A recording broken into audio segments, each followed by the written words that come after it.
Liquor కుంభకోణంలో మరొక విచిత్రమైనటువంటి మలుపు.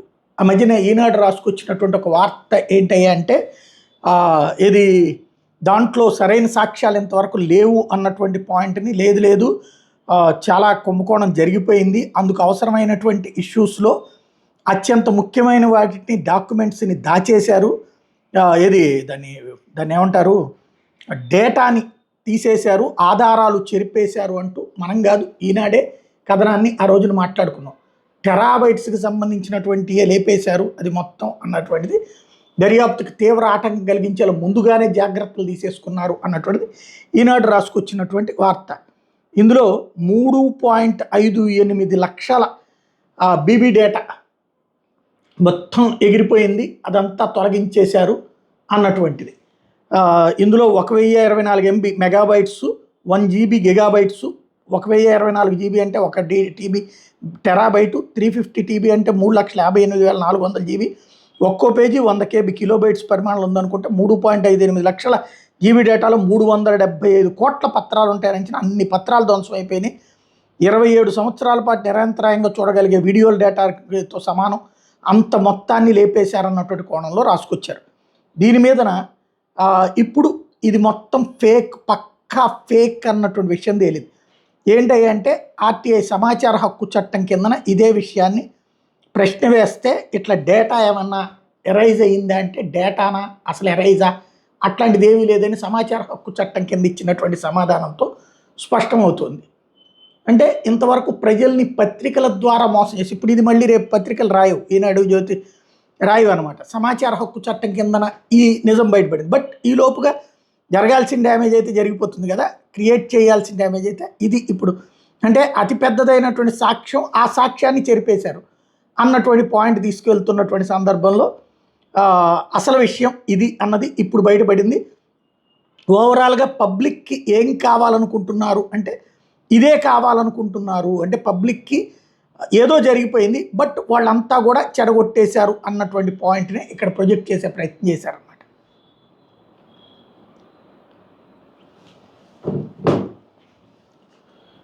ఇది స్పష్టంగా ఏపీ ఎస్పీబీసీఎల్ ఇలాంటి డేటాను మేము చూడలేదు, అసలు ఇట్లాంటి డేటాను ఎరేజ్ చేసినట్టు కానీ ఇవన్నీ కూడా మా రికార్డుల్లో లేవు అని ఒక సంస్థకు సంబంధించిన ప్రధాన వ్యక్తులే దాంట్లో ఆర్టీఐ కింద రైట్ టు ఇదేమి మేము తయారు చేసింది కాదు, ఆర్టీఐ ఇన్ఫర్మేషన్ యాక్ట్ కింద చెప్పిన జవాబు. అంటే వీళ్ళు ఎంత నిస్సిగ్గుగా ఈ వార్తలు రాస్తున్నారో మనం చూస్తున్నాం. అట్లాగే సిట్టు దర్యాప్తులో కూడా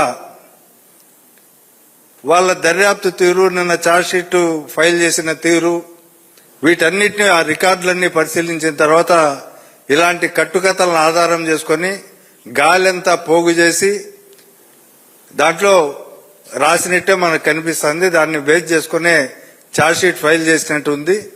అలాగే మొత్తం ఎట్లా ఉందంటే వ్యవహారం కొండను తవ్వినా ఇలకను పట్టలేని దుస్థితిలో వాళ్ళు ఉన్నారు.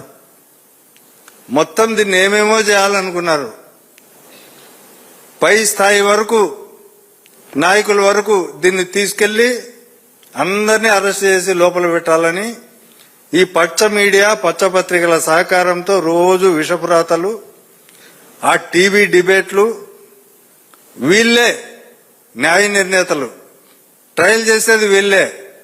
ఏదైనా కానీ ఇది ఫలాంది ఇంకా ఎందుకు మీరు సంపాదించలేదని క్వశ్చన్ చేసేది వీళ్లే, పత్రికల వాళ్ళే, ఎవరిని సిట్టుని దర్యాప్తు అధికారులని. ఇంకా ఫలాని వాళ్ళని ఎందుకు అరెస్ట్ చేయలేదని రాసేది వీళ్లే. అరెస్టు చేయకముందే వాళ్ళ వ్యక్తిత్వ హననాన్ని, వాళ్ళ మొత్తం చరిత్ర తప్పుడుగా చిత్రీకరించి వాళ్ళు దొంగలు, దోపిడీదారులు, అక్రమాలు చేశారు, అక్రమంగా సంపాదించారు అని పాపం వాళ్ళ కుటుంబాలన్నింటినీ వ్యక్తిత్వ హననం చేసి ప్రజల్లో వాళ్లకు చులకన భావంలాగా ఏర్పాటు చేసి తర్వాత అరెస్టు చేయించడం, తర్వాత అరెస్టు చేయించిన తర్వాత వాళ్ళతో మళ్ళీ తప్పుడు ఇంకొకరిని తీసుకొని బెదిరించి తప్పుడు సాక్ష్యాలు స్వీకరించి దాని ద్వారా వాళ్లను సాక్షిగా చేర్చుకుని మిగతా వేరే ముద్దాయిలను అరెస్ట్ చేయడం అనేది ఈ మొత్తం నిత్య కృత్యం అయిపోయింది. ఈ వార్తను బట్టి మన ప్రధానంగా అర్థం ఏదంటే ఇది విశ్వసనీయత లేని వార్త. ఇలాంటి వార్తలను ఇదే ప్రభుత్వమే, ఈ ప్రభుత్వంలోని ఏపీ ఎస్పీ బీసీఎల్ఏ సరైన సమాధానం ఇచ్చింది. దీనికి మేము ఇంతటితో దీన్ని ఆగదలుచుకోలే. ఈ సమాచార హక్కు చట్టం కింద ఏదైతే ఇచ్చారో ఈటీవీలో కూడా 8 నిమిషాలు దీని గురించి చర్చ జరిగింది, ప్రచారం చేశారు. దీన్ని కూడా మేము ఖండిస్తున్నాం. అదే పద్ధతుల్లో వీళ్ళు మాకు దీన్ని రాసిన దానికి క్షమాపణ చెప్పకపోతే, ఆ టీవీ ప్రసారం చేసినందుకు కూడా క్షమాపణ చెప్పకపోతే మేము న్యాయస్థానాలను, అలాగే ప్రెస్ కౌన్సిల్ ఆఫ్ ఇండియాను, ప్రెస్ ట్రస్ట్ ఆఫ్ ఇండియాను అందరినీ మేము అందరి దగ్గరికి వెళ్లి వీళ్ళపైన చర్యలు తీసుకోవాలని చెప్పి ఖచ్చితంగా కోరుతాం. ఈనాడులో ఇది ఒక్కసారి గమనిస్తే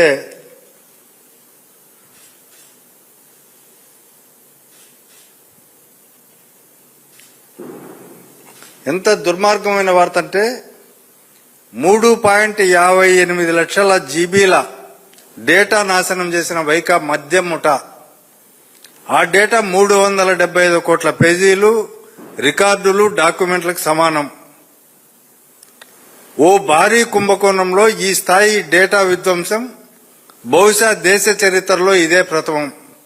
ఇది వాళ్ళు హెడ్డింగ్ పెట్టి తర్వాత విదేశీ సాఫ్ట్వేర్ నిపుణులు వినియోగించుకొని వాళ్ళను ఉపయోగించి దీన్నంతా విధ్వంసం చేశారు. మొత్తం డేటానే లేకుండా చేసేశారు. ఏపీసీబీసీఎల్కు సంబంధించిన ఆడిట్ ట్రయల్స్ ను ఒక పద్ధతి ప్రకారం తుడిచేశారని, ఇదంతా విదేశీ సాఫ్ట్వేర్ నిపుణుల సహకారంతో చేశారని,